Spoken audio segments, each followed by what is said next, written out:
VT de abertura Educação à Distância. Diferentes formas geométricas se movem, cortadas pelas cores azul, verde, amarelo e vermelho. Se transformam na logo da Escola Técnica Estadual Professor Antônio Carlos Gomes da Costa. As cores e formas se misturam em fundo azul e vermelho. Abaixo e à direita da tela, o nome: Educação à Distância. Curso técnico em Recursos Humanos, Recrutamento e Seleção. Compreender as técnicas e práticas de entrevistas. Seja bem-vindo a mais uma aula da disciplina de Recrutamento e Seleção. Eu sou Mário dos Anjos, professor da disciplina. Descrição: ele está em pé, é branco, cabelo preto, curto, olhos castanhos. Veste camisa azul claro, manga longa, calça preta, visto da cintura para cima. Em nome de toda a Secretaria de Educação, quero dar as boas-vindas. E nossa competência número 3 é compreendendo a avaliação por resultados. A competência, ela divide-se em 3 conteúdos. O primeiro deles é compreender o conceito de avaliação, aspectos centrais e evolução na administração. O segundo, métodos de avaliação de desempenho, dos métodos tradicionais, ao foco está em métodos que avaliam por resultados. E o terceiro e último ponto, os métodos de avaliação de resultados, os conceitos, os tipos e as aplicações. Leiam todo o caderno da disciplina, interajam com os tutores, entre vocês, participem do chat e boa aula aqui a todos. Avaliação. Como a avaliação surgiu nas empresas, surgiu na administração de empresas? Bem, na administração nós temos 4 atividades centrais.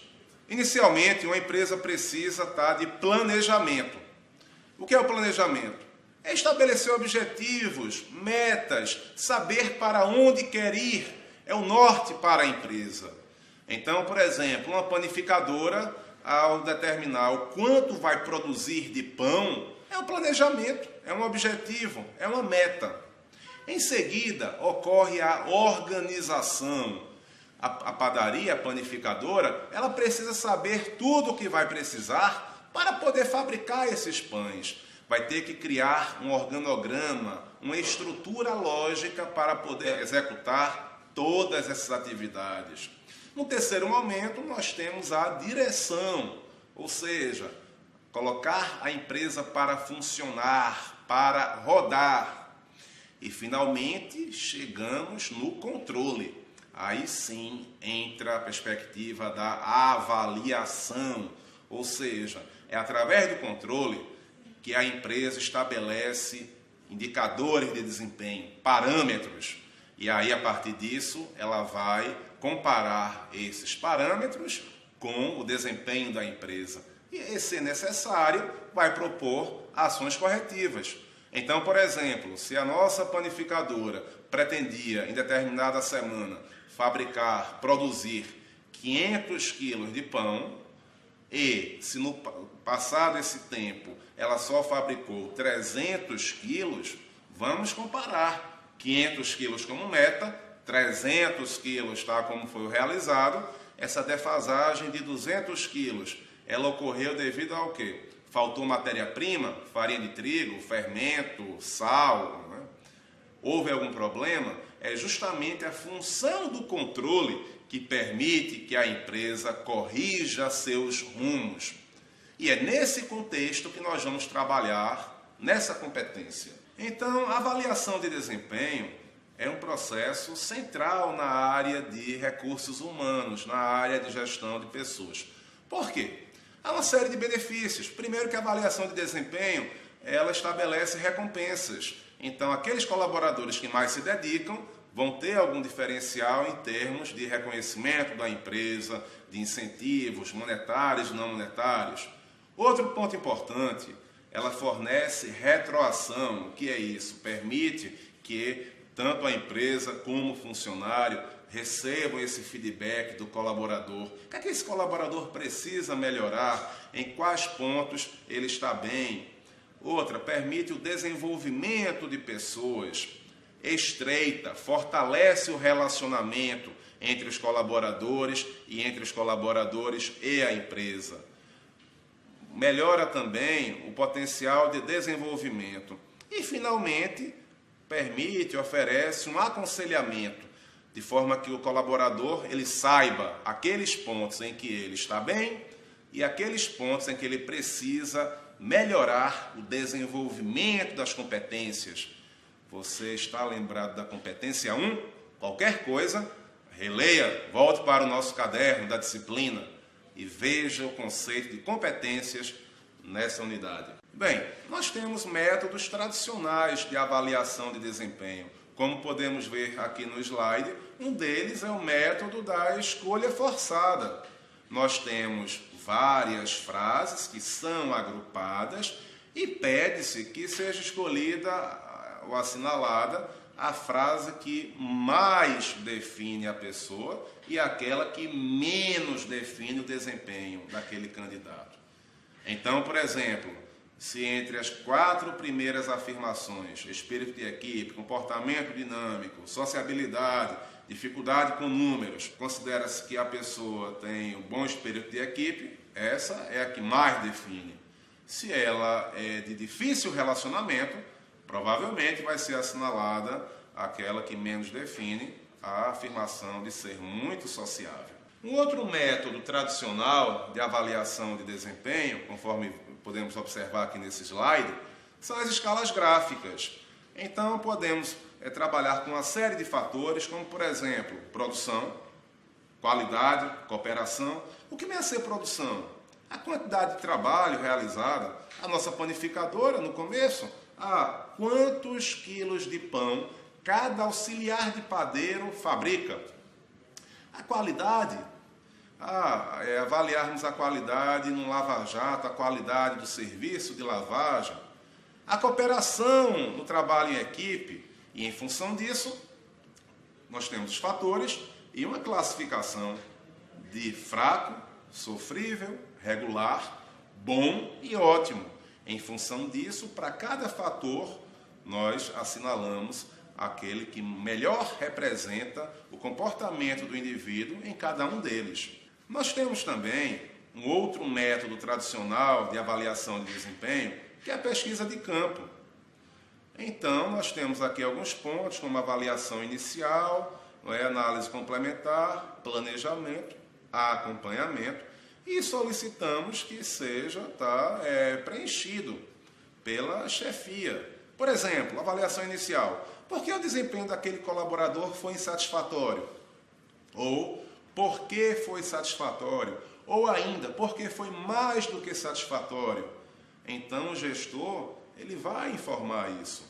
Por exemplo, na análise complementar, esse colaborador recebeu algum tipo de ajuda? Ele precisa de algum treinamento? Como será esse treinamento? Quando será ministrado o treinamento? Em relação ao planejamento, quais são os outros aspectos do desempenho que devem ser mencionados? No acompanhamento, por sua vez, você acha que o funcionário ele está abaixo, acima do padrão?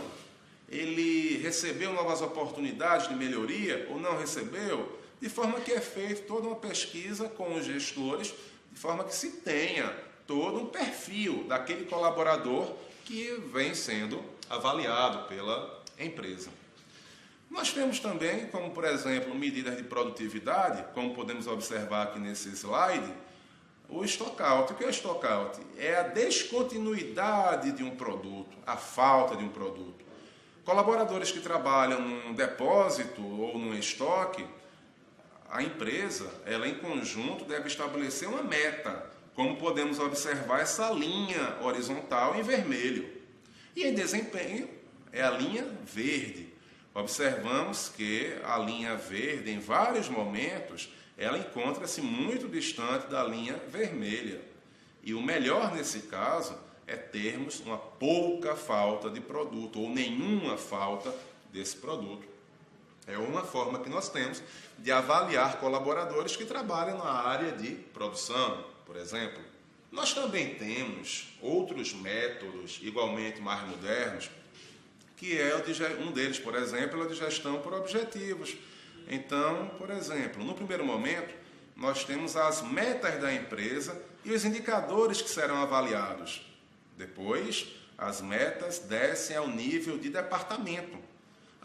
Quanto o setor de produção deve fabricar de pão? De quanto foi o desperdício?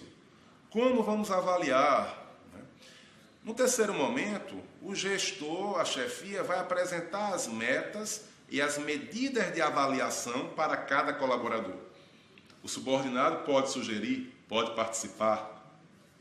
Existe um acordo mútuo entre gestor e colaborador para que se defina medidas e metas. Nada de paternalismo, nem nada que seja impossível de ser realizado pelo colaborador. Isso é importante. Então, essa gestão por objetivos, o princípio básico é a definição em conjunto, chefia e colaborador, de como esse trabalho, como esse indivíduo será avaliado.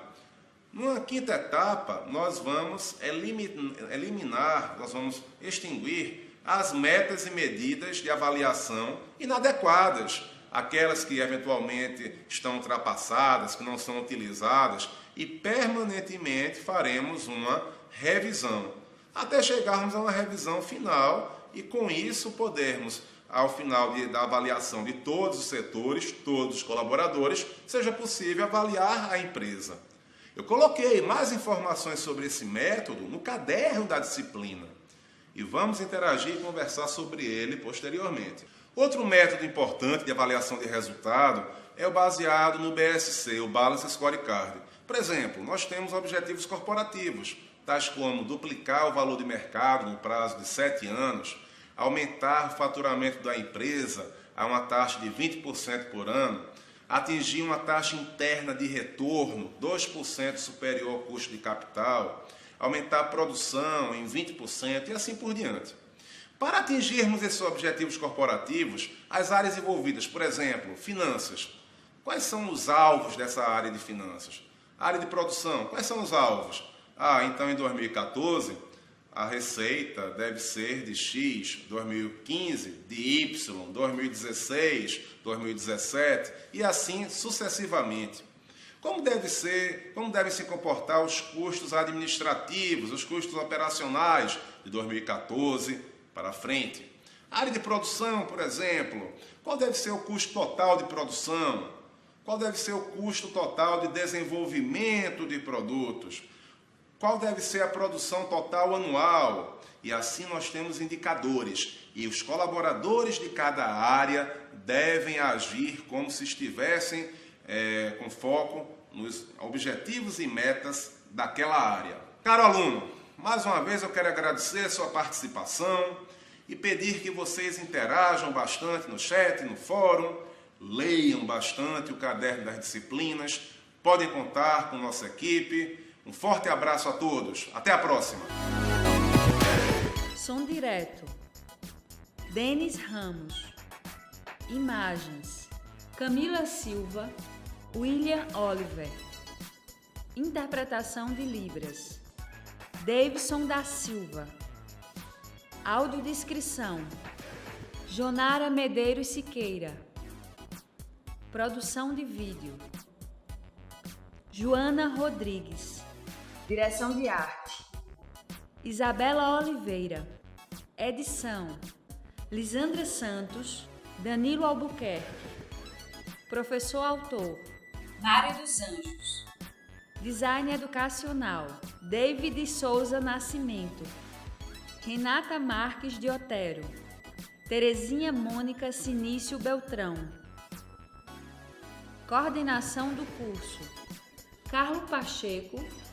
Coordenação executiva. George Bento Catunda. Coordenação geral. Paulo Fernando de Vasconcelos Dutra. Videoaula produzida em abril de 2014. Conteúdo produzido para os cursos técnicos da Secretaria Executiva de Educação Integral e Profissional, em convênio com o Ministério da Educação, Rede ETEC Brasil.